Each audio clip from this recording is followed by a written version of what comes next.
Good afternoon, and welcome back to Gaston Hall. My name is Amelia Irvin, and I'm the sponsorship director for the Cardinal O'Connor Conference.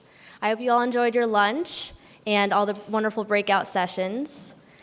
I would like to take a moment to thank all of our sponsors, without whom the conference wouldn't be possible. We would like to extend a special thank you to our premier sponsors, the Center for Bioethical Reform, Priests for Life, the Society of Jesus, and Georgetown University's Lecture Fund.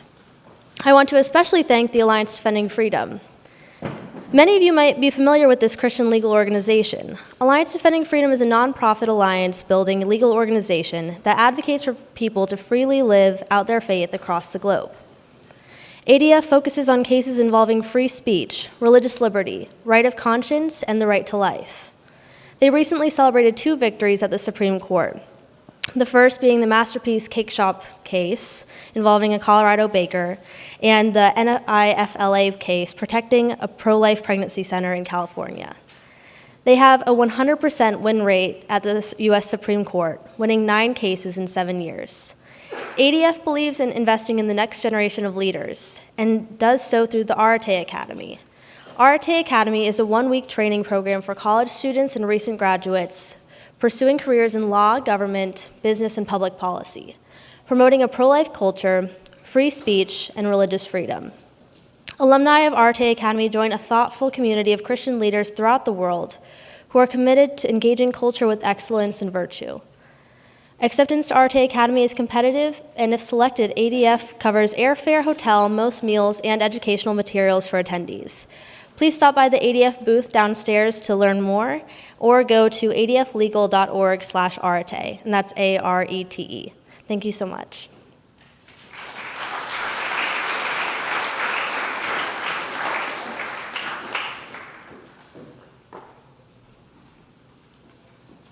Thank you, Amelia. Now that you have all had the opportunity to hear Cardinal Dolan's keynote address, as well as attend breakout sessions on various life issues, we turn to the conference panel discussion. Our panel discussion this year will directly address the theme of the conference, pro-life priorities, advancing a culture of life. In this conversation, our panelists will consider the cultural, historical, legal, and social aspects of the pro-life movement in an attempt to identify the most effective strategies to advance the cause. Before we move into the panel discussion, we would like to remind our attendees again of our speech and expression policy. Georgetown University is committed to standards promoting speech and expression that foster the exchange of ideas and opinions. While it is recognized that not everyone may share the same views as the speakers, it is expected that everyone in attendance at this event respect the right of the speakers and our conference board to share their perspectives and ideas by not causing a disruption to the event's activities. At the conclusion of the panel, there will be a question and answer session during which you may ask questions and engage in dialogue. Please be sure to frame your question in the form of a question. And finally, in the interest of time, we ask that each person be concise and ask only one question. It is now my distinct honor to introduce to you our panelists and moderator. I would like to introduce our first panelist, Jeanne Mancini. Jeanne Mancini was appointed to the role of President of the March for Life Education and Defense Fund in the fall of 2012. In this capacity, she proudly directs the small nonprofit organization committed to restoring a culture of life in the United States, most notably through the annual March for Life in Washington, D.C., held on the anniversary of Roe v. Wade. Previously, Jeanne worked with the Family Research Council, where she focused on issues related to the inherent dignity of the human person, including abortion, women's health, and end-of-life issues. Her federal government experience includes global health policy, as well as domestic and international healthcare issues. Before working in public policy, Jeanne worked for the Catholic Church in a variety of positions involving education on life issues, human sexuality, marriage, and family. Jeanne holds an undergraduate degree in psychology from James Madison University and a master's degree in the theology of marriage and family from the Pope John Paul II Institute for Studies on Marriage and Family. Jeanne resides in Northern Virginia with her husband, David. Please welcome Jeanne Mancini.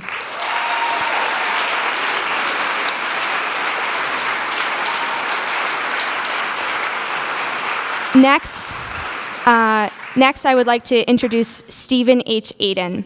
Stephen Aden joined Americans United for Life in August 2017 as its chief legal officer and general counsel, overseeing all legal operations of America's most effective pro-life organization. Aden is a highly experienced litigator, having appeared in court against Planned Parenthood and the abortion industry dozens of times, and appointed by the attorneys general of 6 states to defend pro-life laws. Mr. Aden secured court victories that upheld an Arizona law that resulted in 6 abortion businesses ceasing to offer abortion, applied Missouri's abortion laws to chemical abortion, and upheld the right of Louisiana regulators to shut down dangerous abortion facilities. He has practiced law since 1990 and earned his J.D. cum laude from Georgetown University Law Center and his B.A. from the University of Hawaii. Please welcome Stephen H. Aden.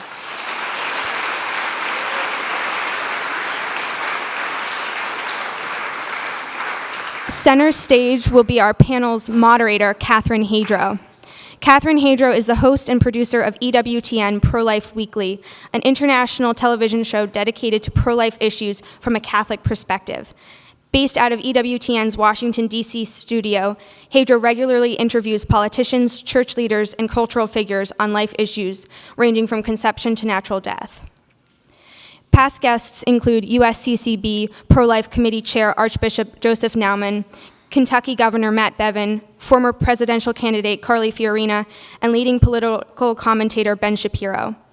In the 2 years since its launch, EWTN Pro-Life Weekly has quickly become the go-to source for analysis on top pro-life news and issues. Catherine Hadro anchored EWTN's day-long coverage of the 2018 and 2019 March for Life. Her writings have appeared in America Magazine and the Washington Examiner. In NARAL's Pro-Choice America's 2018 report entitled The Insidious Power of the Anti-Choice Movement, Hadro is proud that EWTN Pro-Life Weekly is listed first under anti-choice media. Outside of her professional work, Hadro and her husband Matthew currently serve as the co-chairs of the Leonine Forum's Intellectual Committee. The two reside in Virginia. Please welcome Catherine Hadro.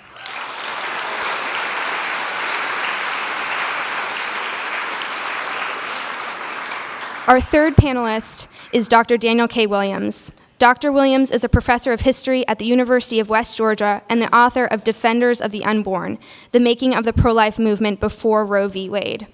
As a historian of modern American religion and politics, he has written extensively on cultural conservatism, the Republican Party, and the pro-life movement. His work has been published in the New York Times, the Washington Post, Politico, and Christianity Today.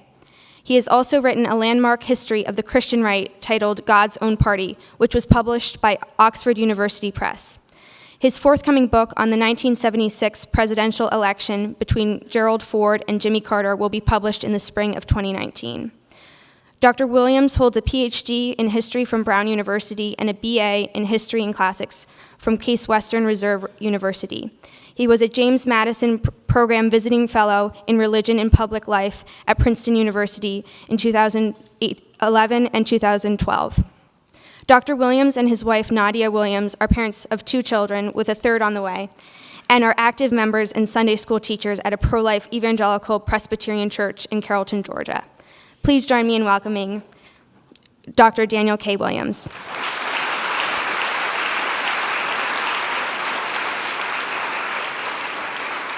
Finally, I would like to introduce George Weigel. George Weigel, Distinguished Senior Fellow of the Ethics and Public Policy Center, is a Catholic theologian and one of America's leading public intellectuals. He holds EPPC's William E. Simon Chair in Catholic Studies. From 1989 through June 1996, Mr. Weigel was president of the Ethics and Public Policy Center, where he led a wide-ranging ecumenical and interreligious program of research and publication on foreign and domestic policy issues. Mr. Weigel is perhaps best known for his widely translated and internationally acclaimed 2-volume biography of Pope St. John Paul II, the New York Times bestseller, Witness to Hope, and its sequel, The End and the Beginning. In 2017, Weigel published a memoir of the experiences that led to his papal biography, Lessons in Hope, My Unexpected Life with St. John Paul II. George Weigel is the author of more than 20 other books. A frequent guest on television and radio, he is also senior Vatican analyst for NBC News. His weekly column, The Catholic Difference, is syndicated to 85 newspapers and magazines in 7 countries. Mr. Weigel received a BA from St. Mary's Seminary and University in Baltimore and an MA from the University of St. Michael's College, Toronto. He is the recipient of 19 honorary doctorates. Please welcome George Weigel.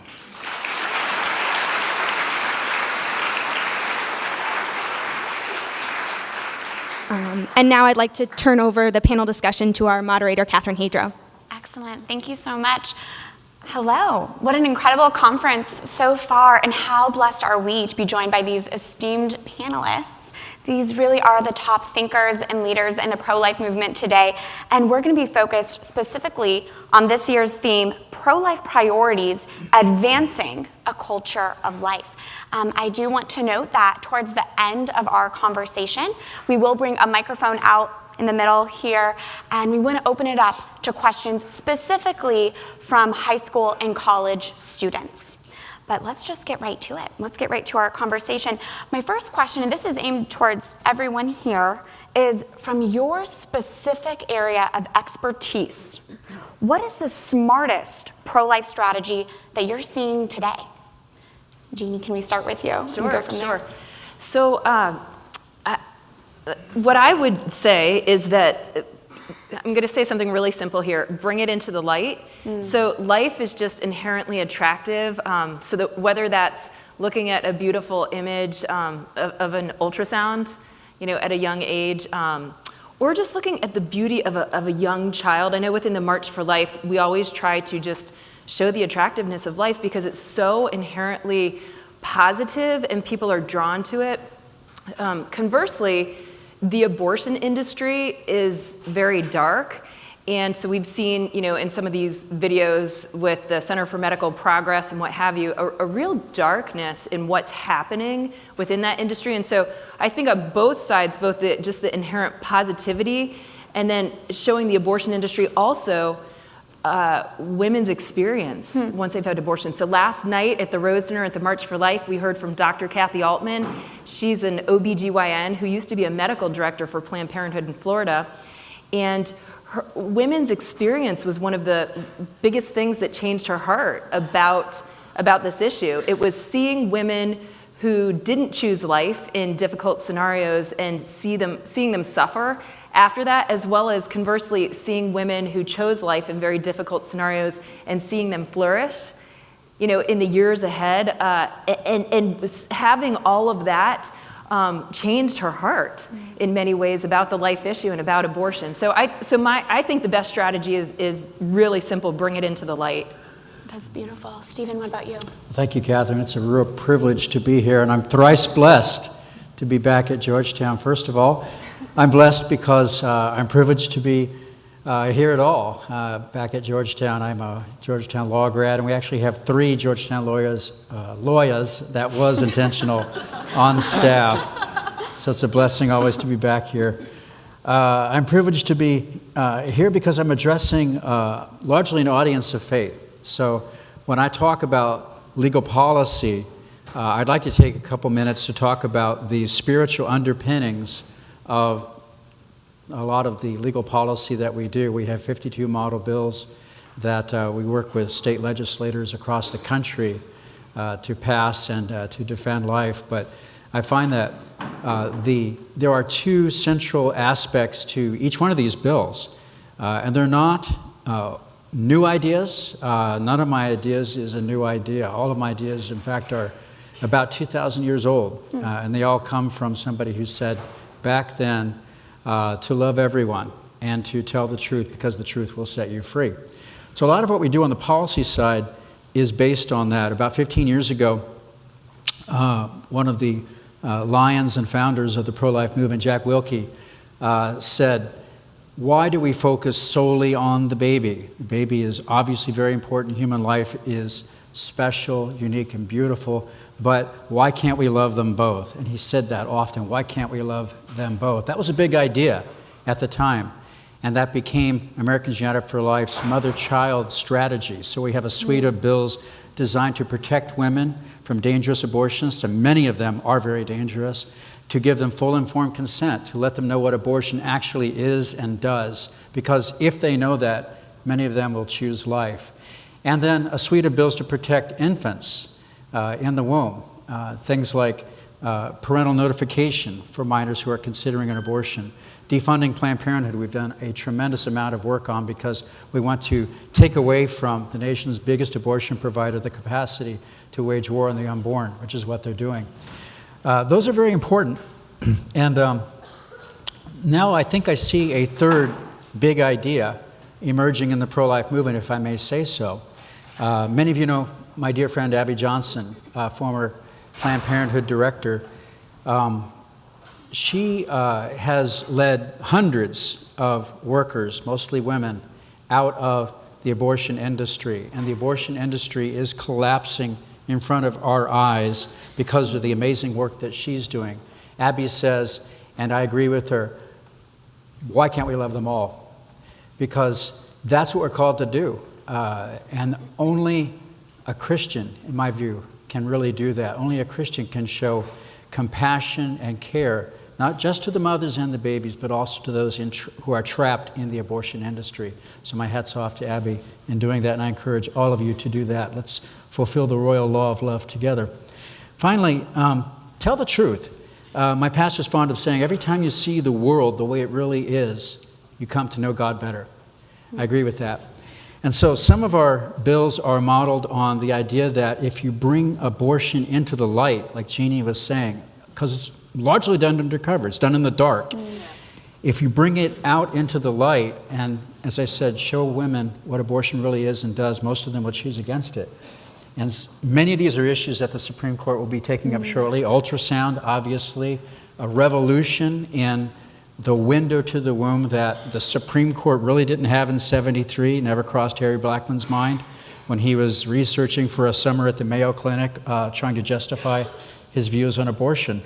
Fetal pain, we know that babies feel excruciating pain on being torn limb from limb at the age of 20 weeks. That is a barbaric human rights atrocity that we should not tolerate in a civilized society. And I think that Planned Parenthood is running scared from that issue because in most places they have not challenged 20-week provisions. I think that when they do, and when it gets to the Supreme Court will uphold those.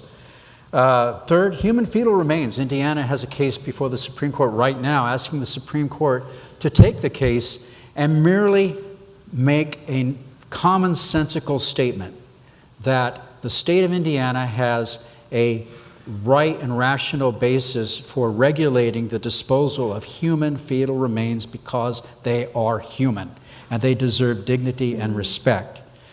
So all the Supreme Court has to say is that Indiana's right. What is in the womb is human life.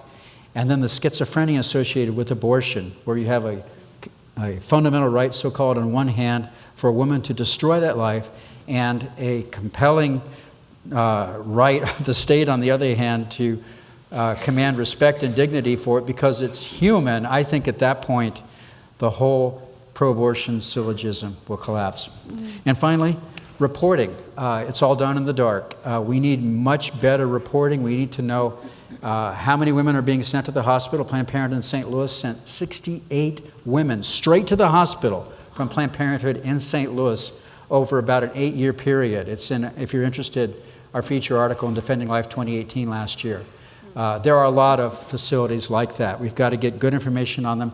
We've got to expose practitioners. We've got to shut them down. And we've got to save lives. So I'm looking forward to talking about all that. Thank you. Absolutely. I'm seeing this theme of truth and transparency, the need for truth and transparency. Right. Dr. Williams, what do you think is the smartest pro-life strategy that you're seeing today? Probably crisis pregnancy centers. And I say that as someone who studies American politics, and so you might expect me to choose a political strategy. But I think that the gains that the pro-life movement is making right now are incrementalist, which is a good thing, and the lasting gains are going to be cultural. So really a lot of the pro-life activism today needs to be focused on persuasion, I think, rather than simply reaching for some sort of massive abortion restriction, because ultimately political gains will only be lasting if they're preceded by cultural gains. And so in the early years of the pro-life movement, I think that the pro-life movement was very successful before Roe v. Wade because they were able to effectively use images, again, getting the truth out, and they were able to rely on a bipartisan strategy grounded in the language of human rights. And if we could get back to that, if we could say, okay, why has the pro-life movement lost support from the left side of the political spectrum? How can we regain that support by perhaps finding common ground in unexpected areas and then capitalizing on that to pursue perhaps strategies that maybe we could agree on? Maybe many of us would not agree with the left on the abortion issue per se, but maybe we could find common ground on measures such as improving adoption law or the foster care system or prenatal health or other areas where we could say there might be some common ground here. We might be able to build on this common ground, and even in the absence of a nationwide political victory, we could still continue to preserve life. Thank you, thank you. George Weigel, what do you think is the smartest pro-life strategy today? I think today, particularly here in Washington, we tend to focus so much on the legal and political dimensions of this. I think it's reasonable to expect that within the next several years, we're going to be operating on a very different legal terrain in which what has been a national argument will become a much more localized argument. If, God willing, Roe versus Wade is completely hollowed out or even reversed, we have 51 arguments then in the states and the District of Columbia. So how do we deal with that? We've won the arguments for the last 40 years. We've won the scientific argument, we've won the political theory argument, theory of justice argument, and I think we've won the moral argument. What we haven't won sufficiently is hearts. And I was thinking actually yesterday during the march of a venerable Vatican II era theologian named Godfrey Diekman. Father Diekman used to say, the church changes one death at a time. We can flip that around and say a culture of life is built one conversion at a time. I think the reason I was thinking about that is a colleague of mine, Mary Fiorito, was saying the other day that in all of her post-abortion counseling with women who have been deeply wounded by abortion, by the choice that they had made, whenever she would say to these women, what was missing at the time? Was it money? Was it a danger to a job or an education? What was missing? The invariable answer would be, I didn't have a friend. I didn't have somebody to walk with me through this. So I think Daniel's point about crisis pregnancy centers is enormously important. We need to get the word about that out a bit more. 4 years ago, in our first conversation after he became Pope, I told Pope Francis that there were over 3,300 crisis pregnancy centers in the United States. This was completely news to him. I suspect it's completely news to half of the American people as well. In these new arguments, in these new debates, the localized debates, our ability to say we are the party of compassion, we are the people who want to be with other people, women in extremely difficult circumstances, is going to make a huge difference and will eventually rebuild a culture of life which is natively American. I mean, read your Tocqueville. This is about people helping each other in the United States. There's a native instinct for solidarity in this country. It's been badly fractured in recent decades, but if we can claim that and help rebuild it, then the foundation on which you can build a much more protective, and here we have to change the language from restrictive to protective, protective legal architecture for the life issues, which will increasingly include euthanasia as well as abortion, will be in place. We're the compassion plan. Absolutely. Thank you. As we continue this conversation, and we are talking about strategies moving forward, well, let's first address what's our end goal? What is our end goal for the pro-life movement? Anyone want to go first? Go for that one. I guess I'll volunteer. I would say that the ultimate goal needs to be a change in culture to create the culture of life. I think that if that happens, legal changes will naturally follow, maybe even inevitably follow. If it doesn't happen, legal changes will be temporary and easily reversed.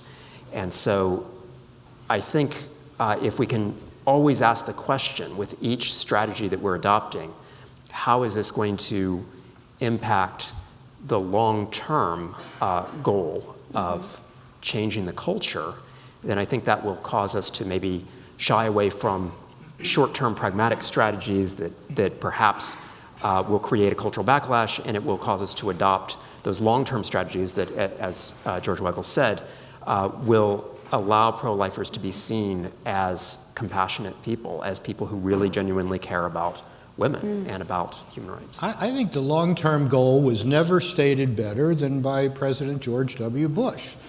We want an America in which every child is welcomed in life and protected in law.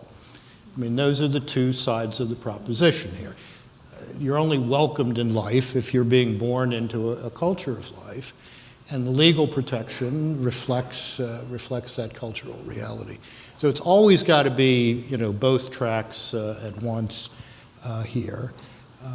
But we are all going to have to do a lot of hard thinking in the next few years, because I do believe there is a very good chance that what has been essentially a national argument will become a much more decentralized local argument. This is where the work of Americans United for Life, which has been primarily focused on state legislative activity, becomes very important.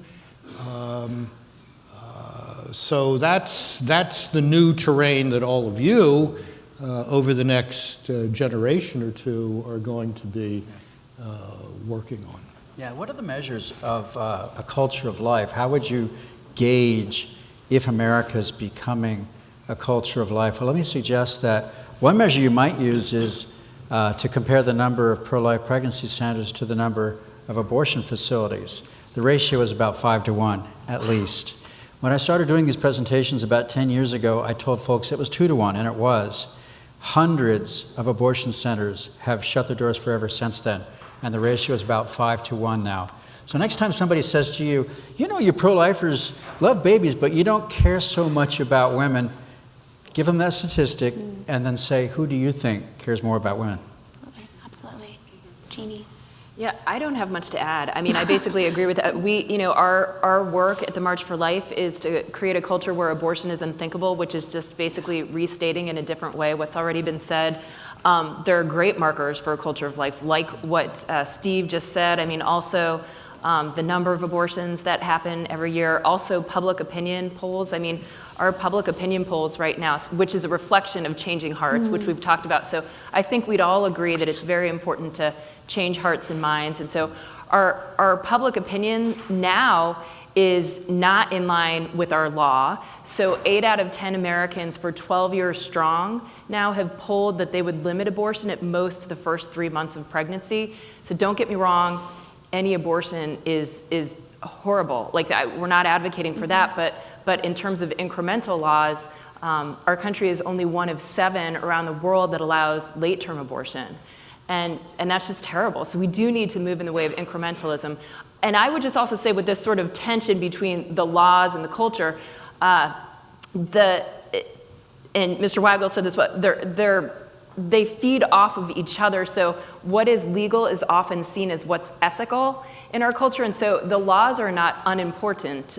In addition to the fact that they actually save lives, they also serve to educate people. So whether it's an ultrasound law that educates about the humanity of the child at earlier stages, or some of these parental consent and notification laws are also very helpful in that sense, and also popular with people who are pro-life and pro-choice. So the laws are not unimportant, and I think that is a point that should be made as well. But basically, I agree with everything that's been said. So. Pope St. Paul VI used to say with some frequency that modern men and women don't listen to teachers so much as witnesses. Yes. And if they listen to teachers, it's because the teachers are witnesses. And at the risk of embarrassing her, on the day after the march, I think we really have to give a shout out to Jeanne Mancini, who, building on what had been created before, has really created a new national witness in the March for Life. It feels different, it looks different.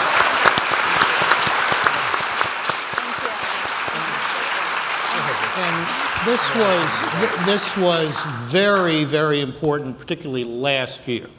I mean, the contrast in the human dynamics between the March for Life and the protest march right after the inauguration was startling.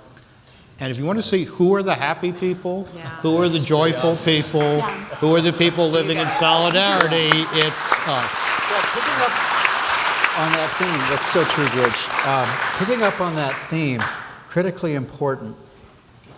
Many of you know that after Roe versus Wade, the number of abortions in America basically skyrocketed until you get to 1992, where it peaked. That's where the Supreme Court decided the Planned Parenthood versus Casey case, in which it decided that it would not overturn Roe versus Wade yet, but it gave states much more authority to regulate abortion like any other medical practice. And so you start to see abortions drop at that point, and they drop, and then the decline gets steeper and dramatic in 2008. And that was when America elected its most pro-abortion president in history, who funneled millions and millions of dollars to Planned Parenthood, and yet the abortion rate is declining faster and faster over all those years of Mr. Obama's presidency. I submit that only God does that kind of thing. But one of the important factors there is the witness of the saints, because at the same time that the president became president, around 2008, 40 Days for Life was starting. And that prayer presence convicted hearts, both of mothers and of abortionists, clinic workers.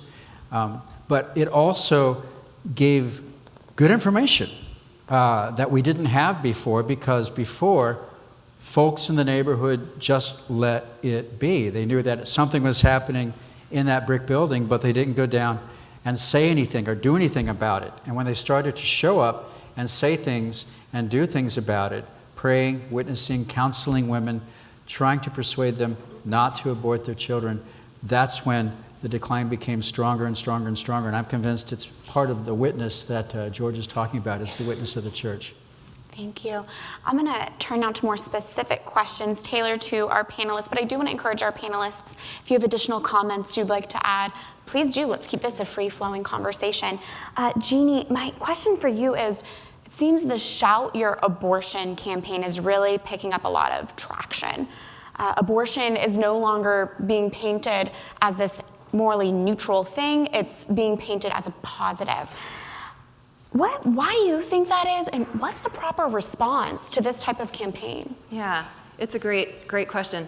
So it's interesting because sometimes watching Planned Parenthood and their different marketing campaigns is it's a fascinating thing, because sometimes they take the sort of perspective of making abortion very small in terms of what they do. So if they're doing media interviews and things like that, they'll never use the A word.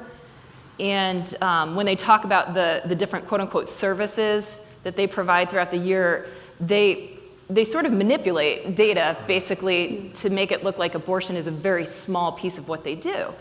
So, and we're seeing that a little bit right now with they've got a new president and what have you. And then on the other hand, sometimes there's this push, which is essentially to take shame and hurt and pain away from abortion. And so there's this thing called shout your abortion. So for example, and not to be too political because the March for Life is, bipartisan and we really seek to have both sides of the political aisle represented, but even at the last National Democratic Convention, they had 2 people share their abortion testimonies from the stage. And this is sort of an effort, they would say, to destigmatize abortion. So, I mean, my response is really simple, and then reality is not arbitrary. You can call something whatever you want to call it, but it doesn't change the reality of what it is. So put, a pretty picture on it, but abortion takes the life of one, and it wounds the life of at least one more, and maybe more than one more. And so, really, their marketing campaigns have never worked, and they never will work, because it doesn't change the truth of what's actually happening there. And so we've got to just speak to the truth in people's hearts, and always encourage hope and healing, because we do walk in a culture of wounded. We have walking wounded. I mean, really, and it's so important. Even in an audience like this, it's possible that somebody's been impacted by abortion, and there's always possibilities for hope and healing, especially within God and His mercy. So that's what I would say. Thank you. Thank you for that response. Dr. Williams, you are an expert on the history of the pro-life movement. What do you think are some of the misconceptions of the pro-life movement before Roe v. Wade? What do you think our audience should know? A lot of people are surprised to hear that there was a vibrant pro-life movement before Roe v. Wade. And I think even within the pro-life movement, the story that we've often told ourselves, which I think is incorrect, is that legalized abortion started in this country in January 1973, and it did not. There were more than 500,000 legal abortions in 1972, the year before Roe v. Wade. So the first thing to know is that there were a lot of people, hundreds of thousands of people, who mobilized against abortion before 1973. The second thing, which I think gives us hope, is that that movement was astonishingly successful.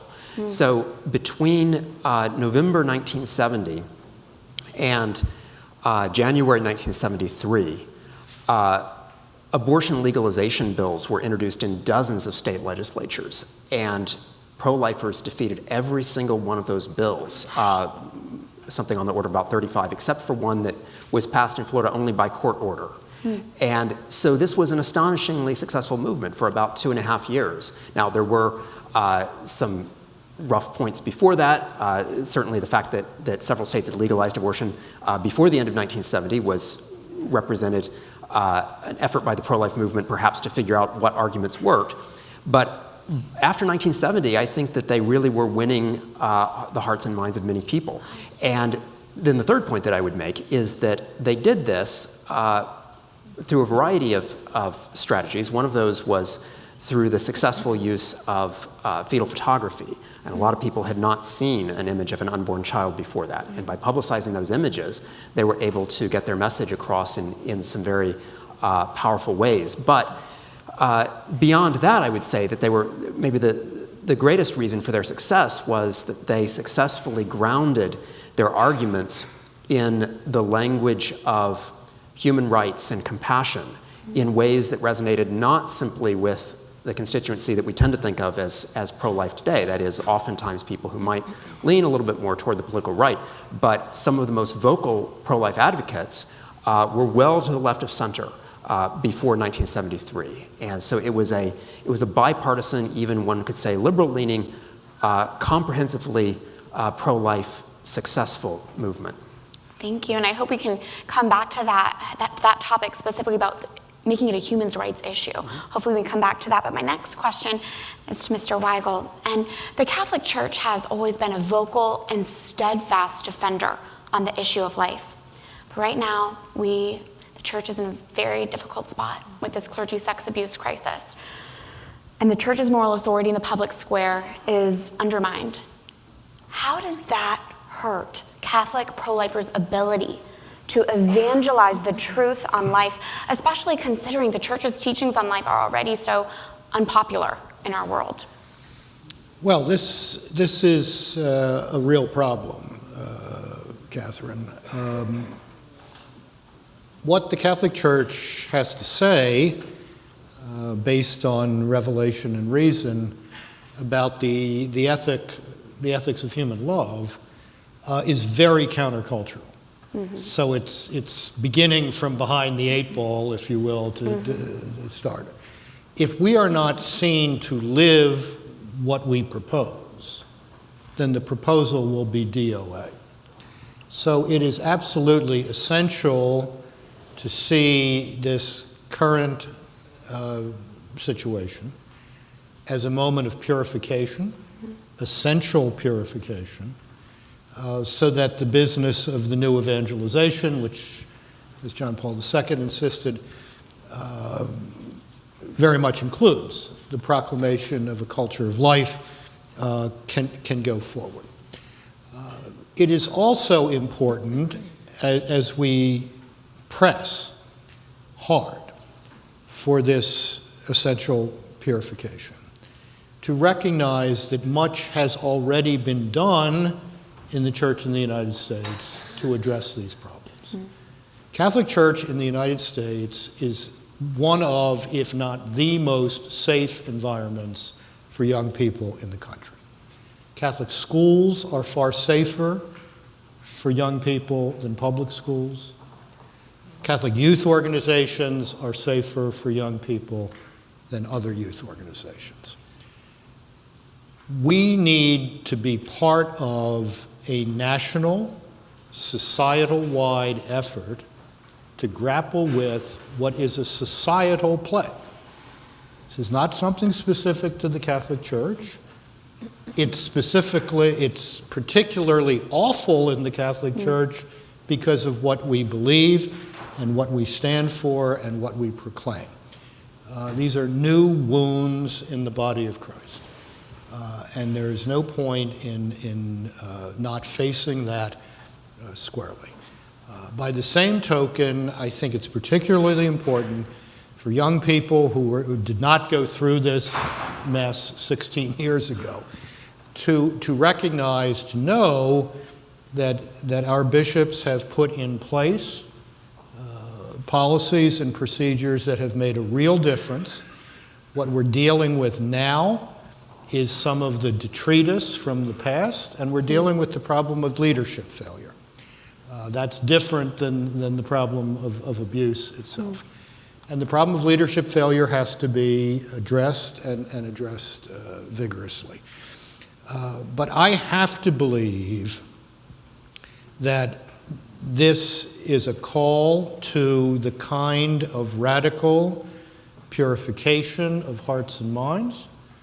Everyone in the Church living chastity is the integrity of love, as John Paul II described it, in aid of moving ahead vigorously with the new evangelization, which so many of you here are already an important part of. So please do not lose heart in the midst of this. Do not lose heart. Thank you. Thank you.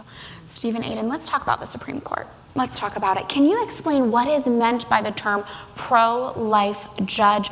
The late Justice Antonin Scalia himself would not have considered himself to be a pro-life judge. So can you clarify, what do pro-life groups mean by that? And I should point out that the late Justice Scalia was the only Hoya on the court. He was an undergraduate here, although he did not go to the law school. To mention. I love this topic because I think there's a lot of misconception. Many people say, if we could just get our guy, our gal up there on the court, and they would flip the switch and overturn Roe, very results-oriented. And I always say, well, you don't substitute results-driven judicial activism that created Roe with results-driven judicial activism to overturn it. We have a rule of law. We have judges appointed for life in the federal system because they're not supposed to be subjected to popular sway. It's a very, very good thing. And we have to be careful of and conscious to curate that inheritance of respect and reverence for the law that is part and parcel of it. Having said that, thankfully, Roe versus Wade is the absolute apex of improper judicial activism. It is Exhibit A to why the court should not engage in results-driven advocacy. So even liberal scholars today, beginning with, at that time, Yale Dean John Hart Ely, right after Roe versus Wade, who wrote an article critical of it called The Wages of Crying Wolf, there has been a long train of liberal and conservative commentators who said the emperor has no clothes. Roe was based on nothing at all. The reasoning, if you could call it that, the conclusions, the analysis, all had nothing to do with proper constitutional textual interpretation. So when Americans United for Life comments on the nomination of a Supreme Court candidate, as we have done with all of them in the modern era, and as I did actually for about, I don't know what it was, 45 days running every day, I blogged on the nomination of Justice Kavanaugh. I'm still recovering. We always point out that what we need on the Supreme Court is people, men and women, who are faithful to the text of the Constitution as written, as intended by the framers. If you find those people, and I think that Neil Gorsuch, Brett Kavanaugh are two of those people, along with others on the court, if you find them, you'll find they're no fans of Roe for the very same reasons. So we can both preserve our commitment together to the rule of law and our commitment to seeing the worst example of of judicial activism overturned by supporting very well credentialed and excellent nominees like Neil Gorsuch and Justice Kavanaugh. Thank you. Thank you for that clarifier. Just a thought on this, that, since we have so many students here, it's one of the oddities of written constitutions that you can get little stuff wrong and muddle through, but if you get big stuff wrong, it makes a terrible mess. Dred Scott was terribly wrong, and we know what happened after that, Civil War. Plessy versus Ferguson was constitutionally mandated or warranted segregation of public facilities was wrong, and we got 70 years of mess, including a Democratic Party badly split between its northern and southern wings.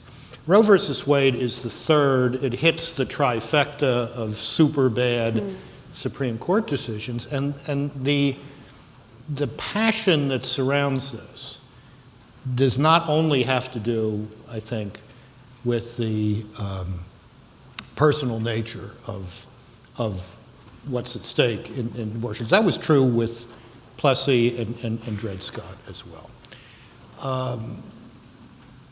This is why it is so absolutely urgent to fix the problem, to repair the damage that was done in 1973. Because if you have a written constitutional system and you get what you described, what Justice Scalia used to call fortune cookie jurisprudence, then you got a very, very serious problem. So the point of all this is that in arguing against Roe versus Wade, we are in line with those who were arguing for the humanity of people who happen to have been born in Africa or people who happen to have a different color skin in 1896 or 1898 or whenever Plessy was. And we're doing a service to the Constitution.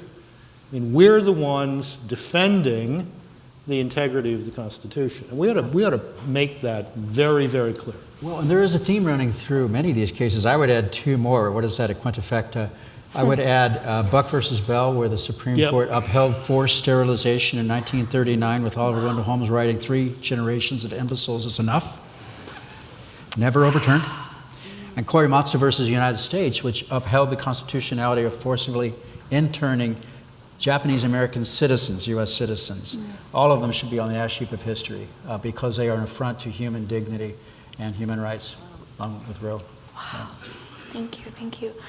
Jeanne, right now, we're seeing this really interesting intersection of women who label themselves both as pro-life and as feminist.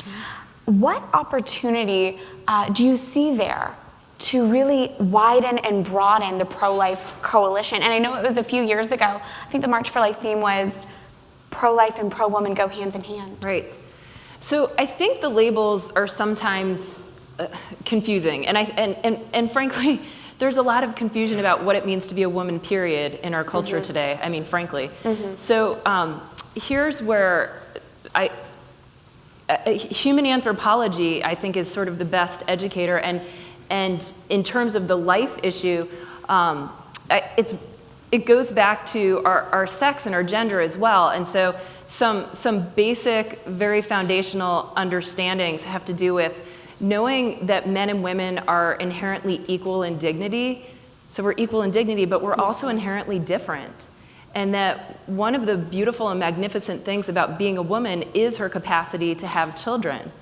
And that is not a liability. And so, I mean, so defining yourself as a feminist. Well, some of the earliest feminists were pro-life. Susan B. Anthony. And there's a wonderful organization, Feminists for Life. Sarah Foster is speaking here today. Right. So, and they're great.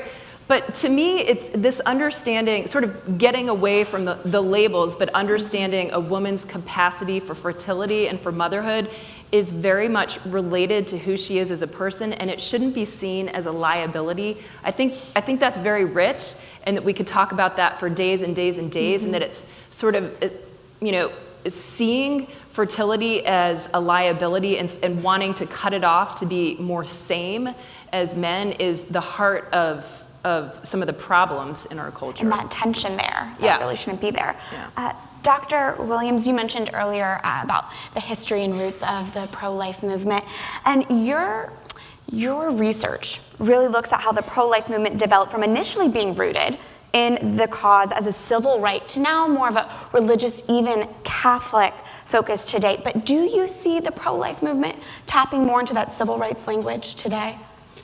I think that the pro-life movement has been very successful at talking about the human rights of the unborn child. So I think that anyone who has even casually looked at the pro-life movement recognizes that is the central tenet of the pro-life movement. Where I see the pro-life movement perhaps not getting its message across quite so successfully to those who are outside of circles like this is in marketing itself as a pro-woman movement. So I think that is a theme of this conference, and I think it is a theme of a lot of pro-life activism. But then the question is, well, why do people who are outside of the pro-life movement, and we're not even talking about pro-choice activists, I'm just talking about people who are just outside of the pro-life movement who may not have given the abortion issue a whole lot of thought one way or the other, but they would not instinctively say that pro-lifers are pro-women. And so that needs to change. And so the question is, how can that change? And I think that the way to do it is to certainly continue with crisis pregnancy centers, certainly continue with this sort of thing, but also to find ways to talk about our concern for women outside of just the abortion issue. And maybe that has to do with the individual as much as with a group. I mean, I think most pro-life organizations tend to define themselves as either single-issue organizations or organizations that talk about life issues, but perhaps not really reaching beyond that.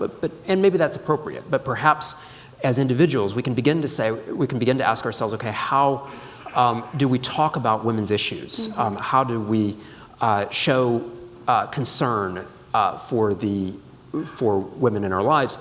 And how do we begin to use the language not just of protecting women, but also empowering women, giving women choice? That if the language of choice is what has driven the pro-choice movement, then I think pro-lifers need to tap into that language and to talk about concern for human rights more broadly, concern for human rights after birth as well. And that the more that we can do that, I think the more that we'll recover that energy that I think drove many people on the left in the early 1970s, and some of these people ended up eventually leaving the pro-life movement, unfortunately. But in the 1970s, one pro-life activist, for example, was Jesse Jackson, and he wasn't the only civil rights activist who identified with the pro-life movement. And if we can get back to that point, where when people think of the pro-life movement, they don't automatically think of someone who is a conservative Republican, but they think of someone who simply cares about people at all stages of life, then I think we'll know that we're effectively getting our message across. There's another set of dots to get connected here over the past year or so. Men have been behaving badly with women for a long time, a very long time. But the incredible spike in this that has manifested itself through the Me Too movement, whatever else you want to think about that, has been made possible in part by contraception and Roe versus Wade, because there was always a back door. There was always a way out. Now, that was putting all of the burden of this bad male behavior on the woman. So somehow, gently and compassionately, we have got to say to women outraged by the things that have come to light in the Me Too business, you know, there's a reason why this is spiking now. And it has to do with things that a lot of people don't want to talk about, but if we're going to get this fixed as a society, we got to talk about it. Yeah, as difficult as it is, we do need, as difficult as it is, we do need to have that discussion. And Dr. Williams, in talking about bipartisan opportunities to maybe highlight the care for the mother and being pro-woman, do you see opportunities there, bipartisan ones, to work together? Yes, if we, I guess, broaden our thinking to think about pro-life goals as beyond simply passing additional restrictions on abortion or getting conservative justices confirmed who might then overturn Roe v. Wade. So traditionally, I think, over the last 45 plus years, the pro-life movement in general has moved toward making those goals primary. First with the quest for a constitutional amendment, then in the 1980s and afterwards with regard to the Supreme Court. And while I can understand why that happened, because we want to protect human life in law, we do view this as a civil right. I think the more that we have identified the pro-life movement exclusively with that strategy, the more that we have closed off possibilities for dialogue with people who might be willing to support, say, changes in the adoption law, improvements in the foster care system, maternal health insurance, improved social services for women facing crisis pregnancies. There are any number of areas where I think we could find some common ground, even with people that might strongly disagree with us on abortion. And if we can search for that common ground, I think that it will enable the pro-life movement to continue to win political victories, even when the majority of people in Congress or in a presidential administration might label themselves pro-choice. Thank you. Mr. Weigel, as St. John Paul II's biographer, there's so much we can discuss when it comes to the culture of life and St. John Paul II's contributions.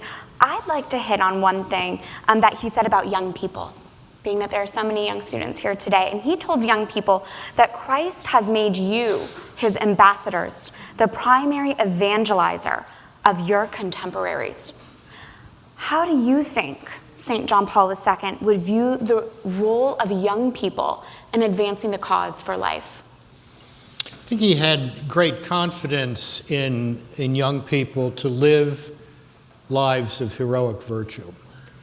In fact, I think his own experience as a university chaplain, which you can never forget in trying to understand him, was determinative in this. He came to the view then, and he held it for 50 years, that all of us, when we're young, want to reach for something great. We want to lead a life of consequence. And I think his message to young people, and what was so attractive about him in a world that is constantly pandering to young people, was never, ever settle for anything less than the spiritual and moral grandeur that the grace of God makes possible in your life. you're not going to make it most of the time. That is no reason to lower the bar of expectation. Get up, dust yourself off, go to confession, seek penance and reconciliation, but don't lower the bar, because that's demeaning yourself. And I think that's true of all of us in the pro-life movement. Sometimes we do it right, sometimes we do it not so right.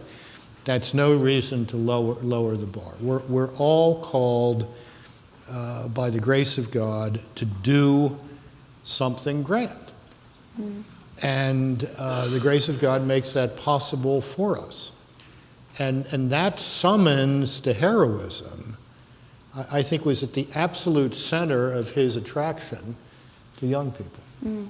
Absolutely, that's inspiring me right now. Stephen, right now we've been talking about Roe v. Wade. It's already come up a number of times, and we often speak about overturning Roe v. Wade, but can you explain and clarify, what would that entail? What would that entail legally, and how does the 1992 Supreme Court decision, Planned Parenthood versus Casey, play into that goal? I think there is a misconception about Roe's inevitable overturn, and that is that people think that it will automatically make abortion illegal in all 50 states. And I think they probably think that because, as Professor Williams mentioned, I think it was, the states had largely been rejecting abortion and legislation before 1973. So in 1973, the Supreme Court swept the abortion laws off the books in 49 states. Interestingly, the Supreme Court throughout the 1970s furiously backpedals from a broad right of abortion that it had announced in Roe versus Wade. So you get in Connecticut versus Manila in 75, the Supreme Court had to say, no, we didn't mean in Roe that states could not mandate that only doctors do abortions. It's okay to insist that only doctors do them. In 1980, the Supreme Court, in a couple of cases brought by Americans United for Life lawyers and others, Harris versus McRae and Boz versus Williams, the Supreme Court said, no, we didn't mean in Roe versus Wade that taxpayer funding had to pay for elective abortion. That's up to the states. But it was very broad and sweeping. So I think people think that if it's overturned, the result will be broad and sweeping. Well, unfortunately, it would not. It would simply return the issue of the regulation of abortion to the states. And at this point in time, about 1/3 of the states roughly would have very liberal pro-abortion laws remaining on the books: California, Illinois, New York. About 1/3 of them would either have strong pro-life laws that are already on the books, or about half a dozen of them have so-called trigger laws, which in theory would operate to reinstate the state law the way it was before Roe versus Wade. And about 1/3 in the middle would be the new battleground. And I always say that the day after Roe versus Wade is overturned, Planned Parenthood, Center for Reproductive Rights, ACLU will file lawsuits in 13 different states across the country seeking to enforce a state constitutional right to abortion, sometimes even more extreme than Roe. Well, I've been proven wrong because they're already going there. Increasingly, they're filing lawsuits in state court trying to get state Supreme Court determinations about a right to abortion. Because they already see the handwriting on the wall. They already know that the federal courts leading to the Supreme Court are not going to be their friend. So they are already moving in that direction, and I think that we as a movement and our legal advocates are moving that way too, and I'm thankful for that. But the fight is not over if Roe versus Wade, when Roe versus Wade is overturned. It's only the first act in a long 2-act play. And I look forward to that second act. I pray that I will be still working and active then. I always said my son is a senior in college, and he always said that his life's goal was to overturn Roe versus Wade. And I said, you can't have that as your life goal. So why not? I said, because if you have that as your life goal, that means that I will have failed in mine. I want to finish this in my lifetime. I do not want to leave this scourge to my children. But I think that's the second act is your act, young people. That second act is to fight state by state, secure the right to life in every state in the country.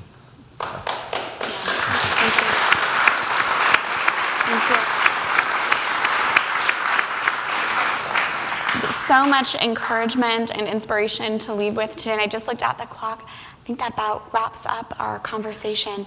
Or is there, but as I mentioned earlier, we are going to bring the microphone out and offer it up. So if there are students, particularly in high school and in college, if you have a question for our great panelists right now, please do make your way over to the microphone.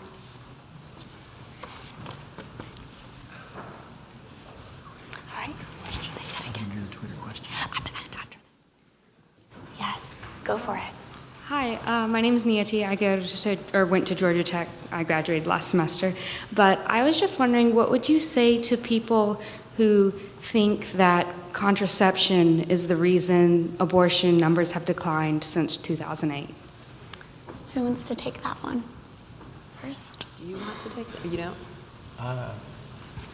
I don't see how you could demonstrate that. I mean, contraception has been so broadly available in this country for so long. It's not like there's been a spike in the use of contraceptives, so I'm not sure.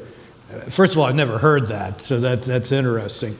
And I'm not sure how you would demonstrate it. I think it is absolutely true that what Pope Paul VI warned about in 1968 in Humanae Vitae, that the widespread use of contraception would deteriorate, would deconstruct a culture of life across the board, thus, in a sense, softening things up for the abortion license. And I think that has been borne out in spades, although, again, it's not something that you're going to be able to demonstrate like a quadratic equation in algebra, which I could never figure out how to do anyway.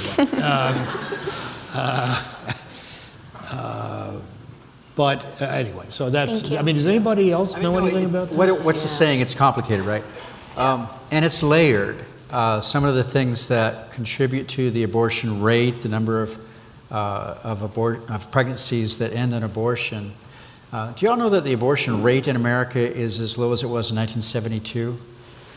So the population has grown, and the raw number of abortions has dropped, but the abortion rate has dropped even more dramatically. So now the likelihood that a pregnancy will end in abortion is about the same as it was in 1972, the year before Roe versus Wade. It's almost as if Roe never happened in the public mind in terms of the demand for abortion. So the people who study this, social scientists, say that there are many factors affecting it. Charlotte Lozier, my friends there, have some great data on this. Some good things are happening, particularly young people are having less intercourse before marriage. And there is some effect from the use of contraception, but there is also a real drop in the demand for abortion. And that, by and large, is what drives the closure of a lot of these abortion facilities. So there was a chain of abortion mills in Northern California, I forget the name of it, this is about 4 or 5 years ago, and it closed, and the manager was quoted in the public media saying that they simply closed because of lack of demand. And that's happening all over the country. So that's the main bellwether to me, that abortion facilities are shutting down simply because they don't have enough customers. And so I think that's a very salutary development. One thing I wanted to point out is on that question, it's very big and vague, and I think it's a fairer question to ask about a specific study, because it's just a little bit too big and vague to be able to answer that like broadly. But I want to point out as well, so at the March for Life, we don't take a position on contraception per se. We're not a Catholic organization, we're non-sectarian. However, it is important to know that there are a lot of drugs and devices that are called contraceptives that actually have abortifacient modes of action. And so, for example, with the ACA Obamacare, we had a lawsuit because it's in our very founding documents as the March for Life that we exist to defend and protect life from the moment of conception or fertilization. And so a lot of drugs that are covered and named contraceptives have modes of action that destroy life. They don't prevent life, they destroy life. And so thanks be to God, we won that on merits of morality and science, not even with a religious exemption, which in and of itself would have been great, except that we're a non-sectarian organization. So I think it's also important to know that just to know that. A lot of people don't know that about certain forms of drugs and devices that are called contraceptives. So it's a different angle to this. But Let's take the next one. Hi, I'm from Chicago, Illinois. I'm a senior at St. Ignatius College Prep in Chicago. So I just have this question, I think, to Mr. Aden, or how do I pronounce your name? Aden? Stephen Aden? Mr. Aden. It's Aden. About your point about, the Constitution, that there's two types of ways of interpreting it. That's either as it was written back then by the intention of the framers, or as it is now, that some justices want to do is we should interpret it as a flowing document. And I think this kind of, in my opinion, pertains to, postmodernism and modernism, where we have people who, focus on the rights of women from an experiential instead of an objective-based approach. So how do we, bring back the argument from an experiential to more of an objective-based approach to win hearts over? Thank you. That is a very big question with a very big answer. I believe that the Supreme Court reflects culture in its decisions. I'll give you one example. In the late 60s, at the height of the free speech movement, the Supreme Court voted to approve the First Amendment right of a Vietnam protester to wear a jacket that said F the draft in a public courthouse. That was the apex of free speech, right? And I think that if you follow the cases from the mid-60s to 1973 with Roe versus Wade, you're seeing a time when personal expression, personal autonomy, some of the other aspects of postmodernism, the imperative to define yourself by your choices and that sort of thing, was all the rage. And so the court adopted a right of abortion simply basically by saying that the right of privacy, the right of to avoid procreation included the right of abortion ipso facto. And that was a philosophical decision that, in my judgment, reflected a postmodern view. You get to 1992, and the Supreme Court once again affirms the central holding of Roe versus Wade with the plurality, and most of us believe it was Justice Kennedy saying, at the heart of liberty is the right to define one's own idea of existence, the meaning of human life, etc. We call it the Hitchhiker's Guide to the Galaxy quote because it sounds so much like that. Yeah, it does, really. And one of the great things about the movement, which really began in, I think, the late 70s, early 80s, and then the formation of the Federalist Society put it on greased tracks, the movement to textualism, originalism, so much so that I think it was Justice Kagan that recently said, we're all originalists now. And it's true. That's the first question asked and hopefully answered by the Supreme Court, whereas all through the middle part of the 20th century, the questions were, well, what is the best policy? What does the statute, how do we interpret the statute to best effectuate the right result? And then you find this textualism, this originalism coming along and alongside of the growing pro-life movement, and we have worked hand in hand since then because we have the same ends, the preservation of the Constitution, the preservation of life, the overturn of Roe versus Wade. And that's all I can really say on that now, but we'd love to talk to you about that afterward if you'd like to, one of my favorite topics. Thank you. I think those have been some great questions from the students here. And speaking of the youth and the great questions from the youth, we're just going to end our panel with one final question addressed to all of our panelists. And this is what it is. If you could challenge the pro-life youth and give them one challenge today, what would it be? And considering we are in the digital age, can you give your answer in the form of a tweet? I will go first if you don't mind. I tweeted this out at 12:55 this afternoon at Stephen H. Aden 1, the number 1. You know who at to follow. Stephen H. Aden 1. And I said, love them all. In that love, speak the truth, ora et labora hoia saxa. Jeanne? Yeah, mine is borrowing from St. Catherine of Siena, and it's be who you are and you will set the world ablaze. It's embracing your vocation in life. It'll be the best adventure. It's how we're going to build a culture of life, because we are not going to be able to do it up here. You all will. So say yes, follow his plan, and be who you are and who you were created to be. And I would put that in a tweet: be who you are and set the world ablaze. So, It's beautiful. hashtag why we march this weekend. So. Get that hashtag out there. Professor Williams. Well, in keeping with some of the things that I said, here's the tweet that I wrote. Pro-life does not mean pro-GOP. Our cause began as a liberal human rights campaign and is larger than one party or strategy. To win political victories, we must first win the culture, which means consistently upholding the principles of pro-woman, pro-human rights, and pro-life for all people, both in and out of the womb. Thank you. I'm glad Twitter expanded it to 280 Yeah, I characters needed it. now. And finally, I am a complete troglodyte. I have never sent a tweet. I am never going to send a tweet. we'll But tweet for it out. the sake We'll tweet of it out. good form and solidarity here, find someone in trouble, be the friend that they need, help them walk a difficult road, and make a choice for life. Thank you.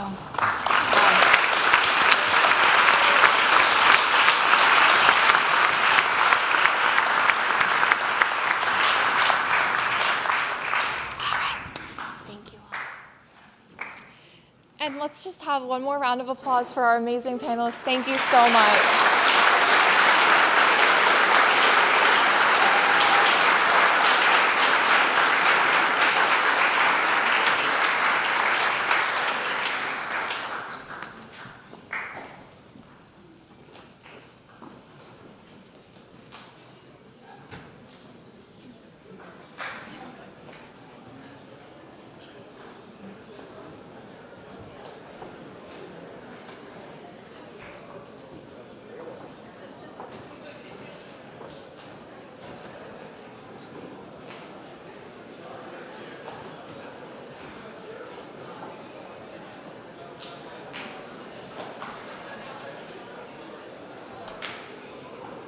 Good afternoon. My name is Milan Metzger, and I serve on the conference board as the director of the Mass for Life. First, I want to thank all of you for attending the 20th Annual Cardinal O'Connor Conference on Life. However, the day's events are not yet over. Please join us at 5 p.m. for the Mass for Life in Dahlgren Chapel, which will be celebrated by the Most Reverend Mario Dorsonville, Auxiliary Bishop of Washington. Dahlgren Chapel is located behind this building.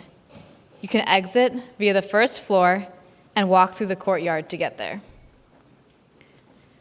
Before we close in prayer, I'd like to recognize two people without whom this event would not have been possible. For 11 months, our two conference co-directors, Julia Greenwood and Madeleine Ostertag, have worked tremendously to promote a culture of life through the 20th Annual Conference. I cannot imagine two more competent, hardworking, and faith-filled people to put on such an amazing and inspiring event than Julie and Madeleine.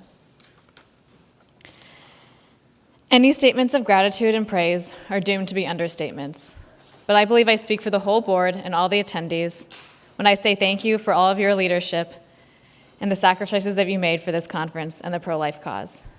I'd like to ask them to receive a small token of our gratitude on behalf of the board, and I ask you all to join me in applauding them.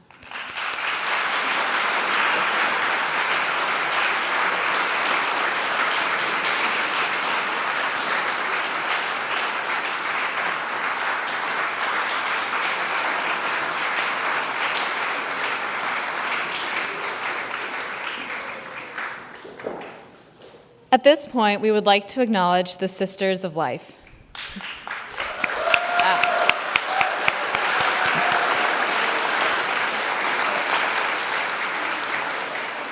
They've spoken during the breakout sessions and in attendance today.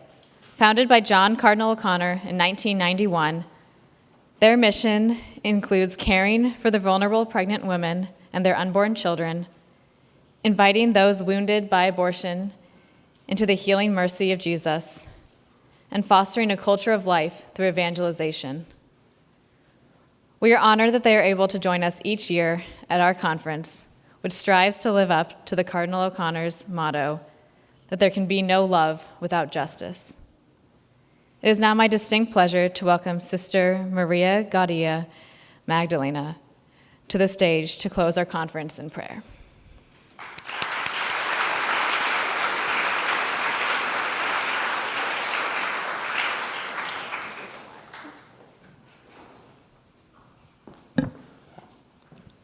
In gratitude for this day, let us pray. In the name of the Father, and the Son, and the Holy Spirit, amen. Heavenly Father, Lord of life, we praise you and we thank you for the gift of life. We give you thanks that each of us are fearfully and wonderfully made in your love. Open our eyes, O Lord, to see in each person a reflection of your glory, and open our hearts to receive all those we encounter as a gift. Grant us the grace to see life in its deeper meaning, to grasp its utter gratuitousness, its beauty, and its invitation to freedom and responsibility. Come, Holy Spirit, help us to see in every person a living image of our Creator. Fill us with great courage and hope in the face of suffering and pain. Let us not be discouraged when confronted by sickness, sorrow, or despair. Rather, increase our trust in your merciful love, that we may know that every person, no matter how healthy or sick, rich or poor, weak or strong, is loved by you and chosen. Help us to find meaning in difficult situations and strengthen us in the hope that with you nothing is impossible.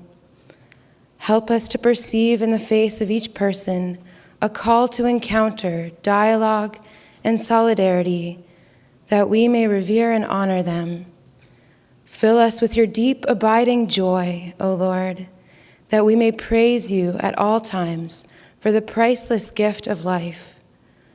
We ask this in the name of Jesus, who by his cross makes all things new. Amen. Father, and the Son, and the Holy Spirit.